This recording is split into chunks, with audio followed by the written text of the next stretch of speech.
Okay, Shubham. So, welcome everybody. बच्चा लोग आज हम शुरू करने जा रहे हैं आपके इंग्लिश बिहाइव का चैप्टर नंबर 6 माय चाइल्डहुड। देखिए, इससे पहले हमने चैप्टर 4 देखा था। चैप्टर 4 जो था वो आइंस्टाइन के बारे में था, राइट।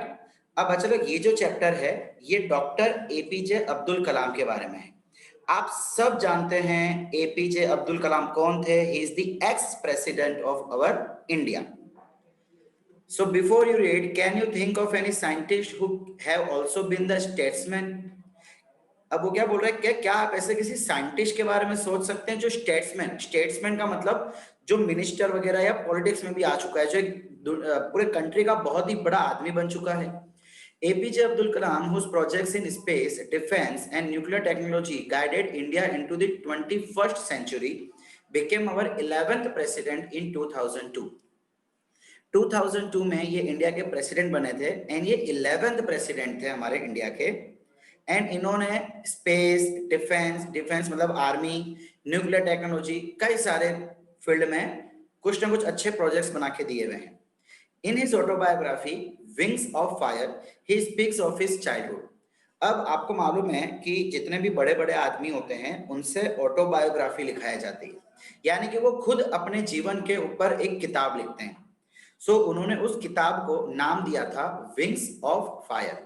अब उसमें से एक छोटा सा व्हाट वी से सीन है चाइल्डहुड के बारे में, तो उस ऑटोबायोग्राफी में से ये पूरा चैप्टर उठाया गया है। Let's begin now.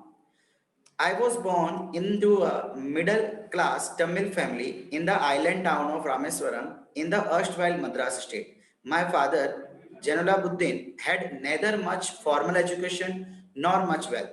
Despite these disadvantages, he possessed great innate wisdom and a true generosity of a spirit. देखो वो क्या बोल रहा है कि भाई मैं एक मिडिल क्लास में जन्म हुआ था, तमिल में मेरी फैमिली रहती थी। जगह का नाम क्या था तमिल में? Rameswaram. In the erstwhile of Madras. Erstwhile मतलब पहले। देखो वहां पे लिखा है बाजू में मीनिंग फॉर्मर। फॉर्मर का मतलब होता है पहले। मद्रास से पहले एक जगह आती है, छोटा सा आइलैंड है। बच्चा आइलैंड का मतलब मालूम है ना? एक ऐसी जगह जिसके चारों जगह पानी हो, उसे हम आइलैंड कहते हैं। मेरे फादर का नाम था जैनुलाबुद्दीन।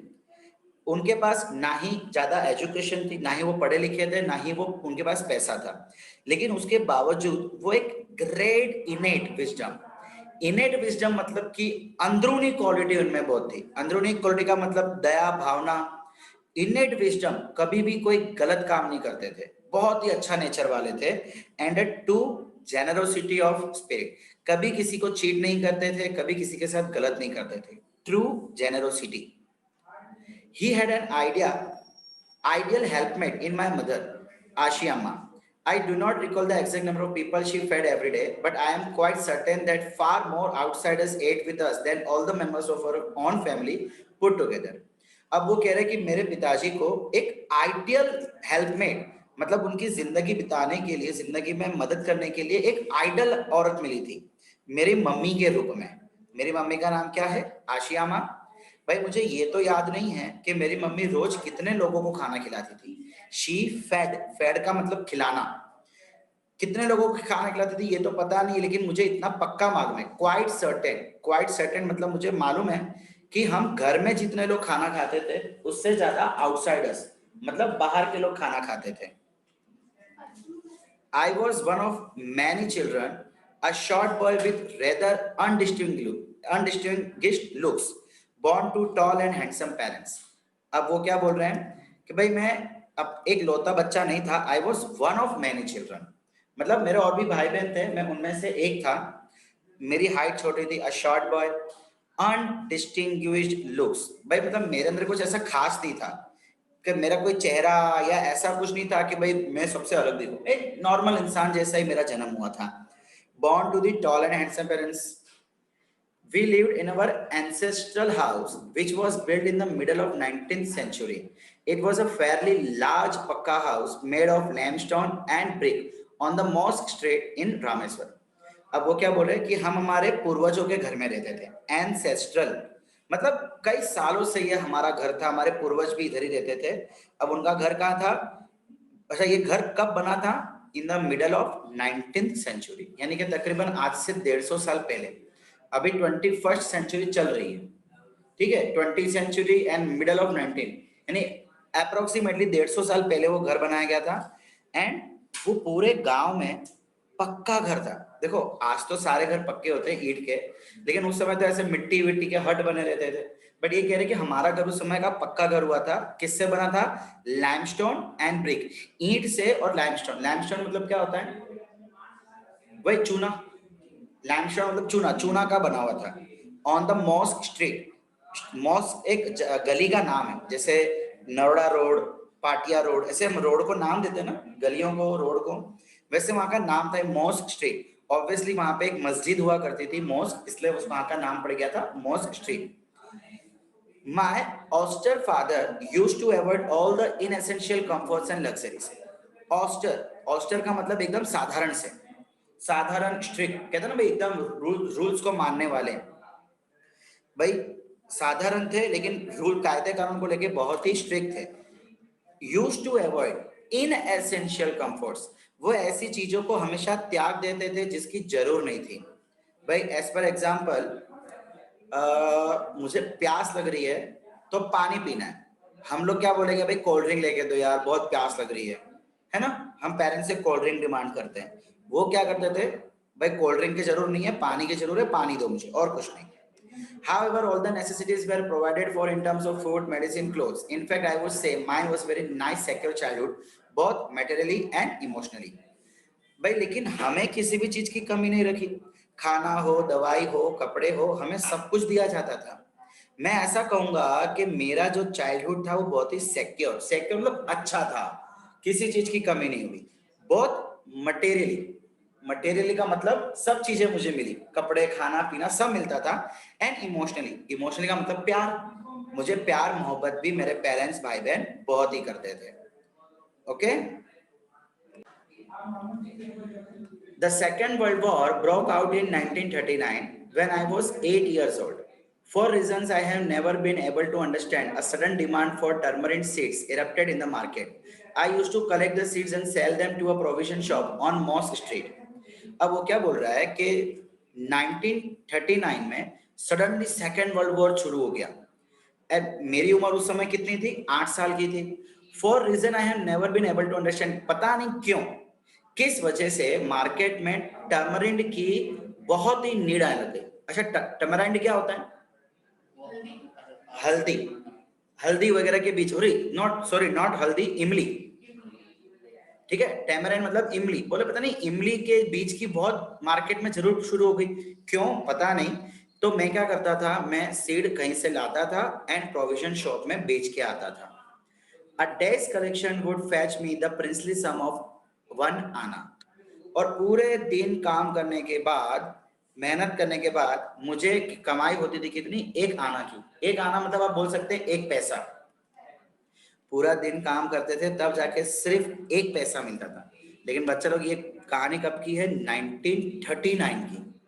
यानी आप कह सकते हैं कि आज से ऑलमोस्ट 100 साल पहले, 100 साल में खाली 15 साल कम, यानी 80 ईयर्स पहले की कहानी है।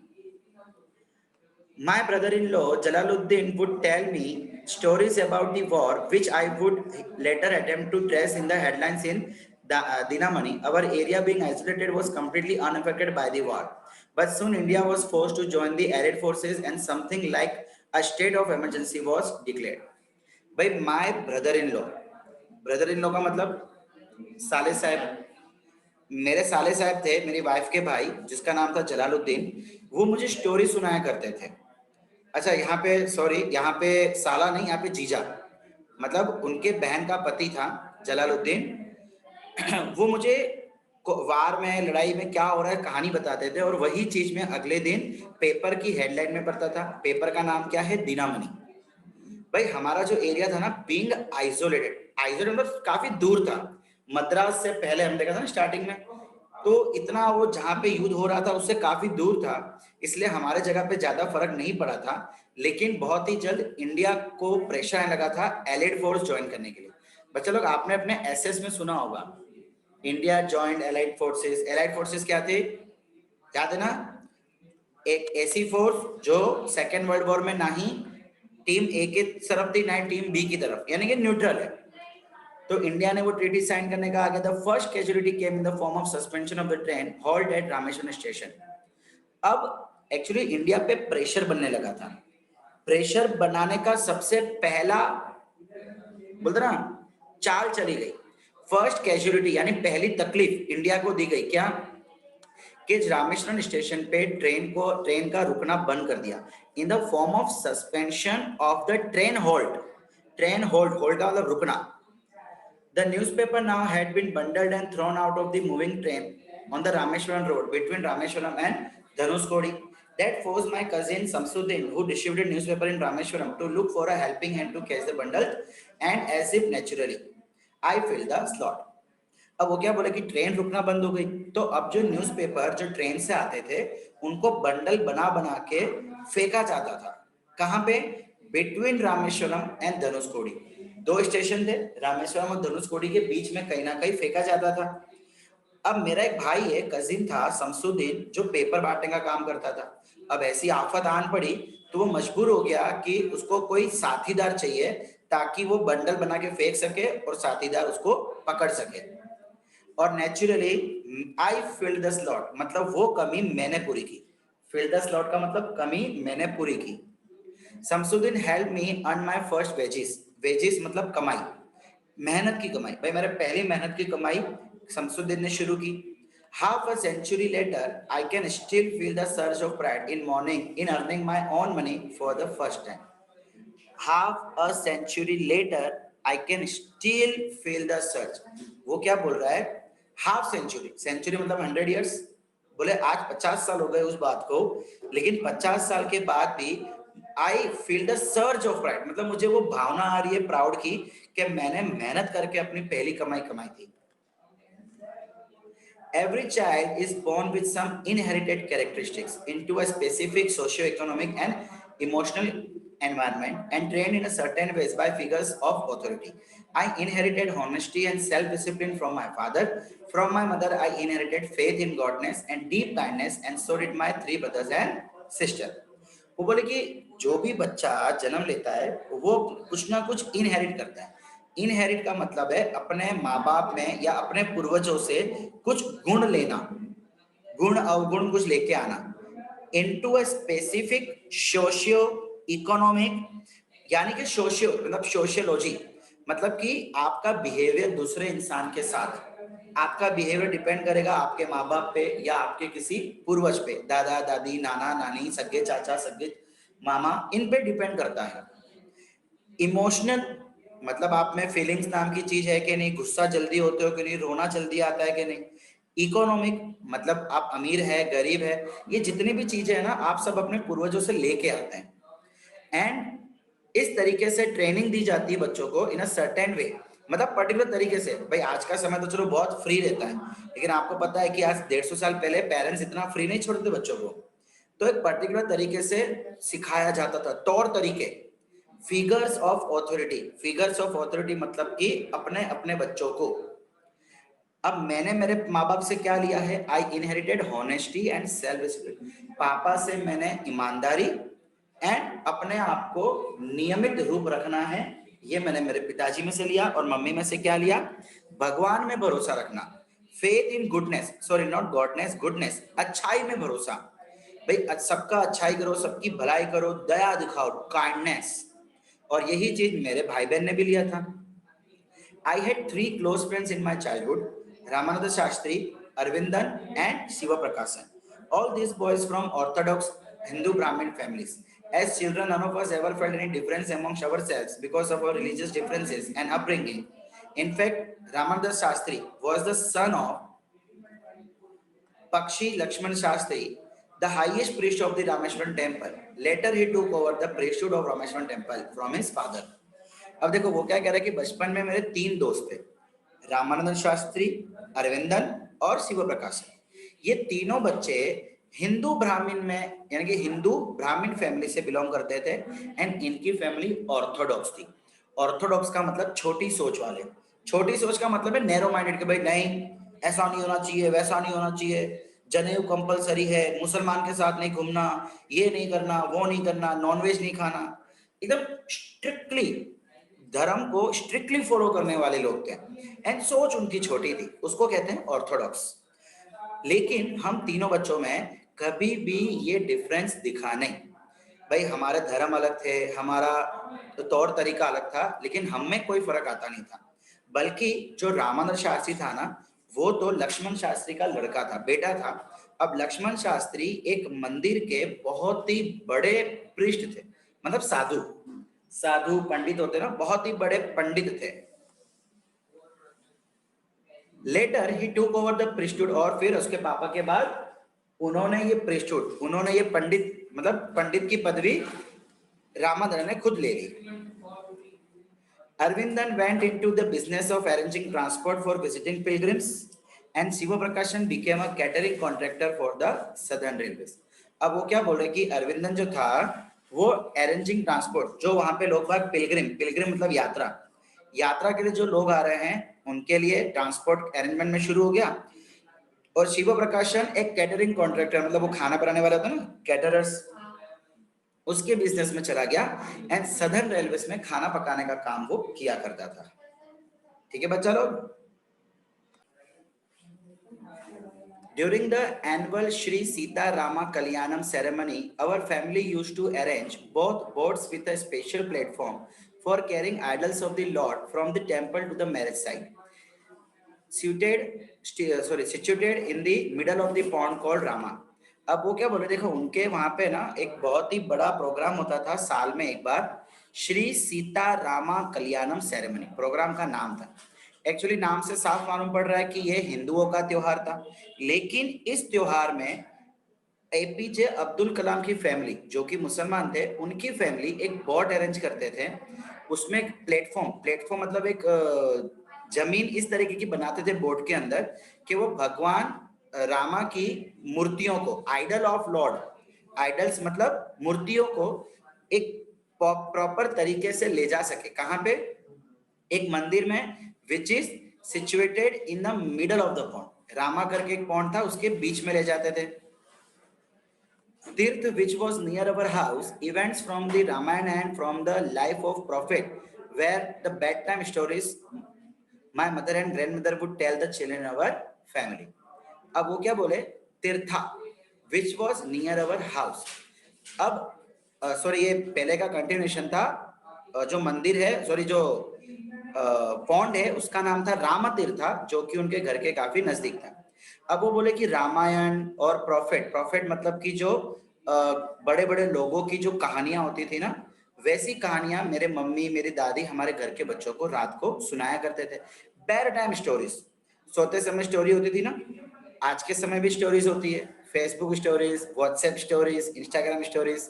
उस समय फेसबुक, इंस्टाग्राम सब हमारी मम्मी और दादी हुआ करती थी। One day, when I was in the 5th standard at the Rameshwaram Elementary School, a new teacher came to our class. I used to wear a cap which marked me as a Muslim, and I always sat in the front of row next to Ramanand Shastri, who wrote the sacred thread. देखो अब वो क्या बोल रहा है कि जब मैं स्टैंडर्ड 5th में था, मेरे स्कूल का नाम क्या था? Rameswaram elementary school. हमारे स्कूल में एक नवी टीचर आई थी और मैं ना क्लास में कैप पहन के बैठा रहता था। पता है वो मुस्लिम लोग कैसे व्हाइट कलर की कैप पहनते हैं, वैसी कैप पहनी हुई थी। And I used to sit with the Ramanand Shastri, मैं पहले ही बेंच पे बैठता था एंड रामानंद शास्त्री के साथ बैठता था। हु वॉर, वॉर मतलब पहना। अब उसने ना सैक्रेड थे, सैक्रेड मतलब पवित्र डोरी होती है ना, यानी कि जैसे हम जनेऊ कहते हैं, वो जनेऊ पहनी हुई थी। The new teacher could not stomach a Hindu priest son sitting with a Muslim boy. अब ये नवी टीचर को सहन नहीं हुआ। Could not stomach, could not stomach का मतलब देखो यहाँ पे लिखा है could not tolerate, सहन नहीं कर पाए कि एक हिंदू साधु का लड़का एक मुस्लिम लड़के के साथ बैठा है। In accordance with our school ranking, as the new teacher saw it, I was asked to go and sit on the back bench. I felt very sad, and so did Ramanand Shastri. He looked utterly downcast as I shifted to my seat in the last row. The image of him weeping when I shifted to the last row left a lasting impression on me. अब वो क्या बोल रहे हैं कि in accordance with our social ranking, मतलब उस समय ऐसा रैंकिंग था कि हिंदू समाज बहुत ऊंचा आ रहा है, मुस्लिम नीचे जात वाले। तो हमारे समाज की रैंकिंग के हिसाब से टीचर ने मुझे बोला कि जाओ और पीछे वाली बेंच पे बैठो। एंड उस समय मुझे बहुत दुख हुआ, और मेरे दोस्त रामादास शास्त्री को भी बहुत दुख हुआ। He looked utterly downcast, utterly मतलब कि बहुत दुखी नजर आया वो मुझे। और जब मैं जा रहा था ना, the image of is weeping, weeping मतलब थोड़ा सा रोना। मैं जब मैं पीछे जा रहा था धीमे धीमे रो रहा था, और वो उसकी जो झलक है ना रोने की, जो मैंने देखा, वो मेरे दिल पे एक लास्ट इंप्रेशन, मतलब कि बहुत लॉन्ग, भाई दोस्त के प्रति प्यार, एक वो चीज मेरे अंदर छोड़ के गई। After school, we went home and told our respective parents about the incident. Lakshman Shastri summoned the teacher and in our presence told the teacher that he should not spread the poison of social inequality or communal intolerance in the minds of innocent children. घर पे जाने के बाद हमने हमारे माँ बाप को ये चीज बताई। तो लक्ष्मण शास्त्री, जो कि रामदास शास्त्री के पिताजी थे, मंदिर के साधु थे, ही सम्मॉन द टीचर, सम्मॉन मतलब बुलाना, टीचर को बुलाया हमारे प्रेजेंस में एंड कहा कि भाई आपको ये इन इक्वालिटी का जो जहर है, ये जात पात ऊंच नीच का जो जहर है ना, ये बच्चों में नहीं फैलाना चाहिए। He bluntly asked the teacher to either apologize or quit the school and the island. Bluntly मतलब एकदम स्ट्रिक्टली चिल्ला के बोल दिया कि या तो आप माफी मांगिए, या तो आप ये स्कूल और ये जगह छोड़ के चले जाइए। Not only did the teacher regret his behavior, but the strong sense of conviction Lakshman Shastri conveyed ultimately reformed this young teacher. अब भाई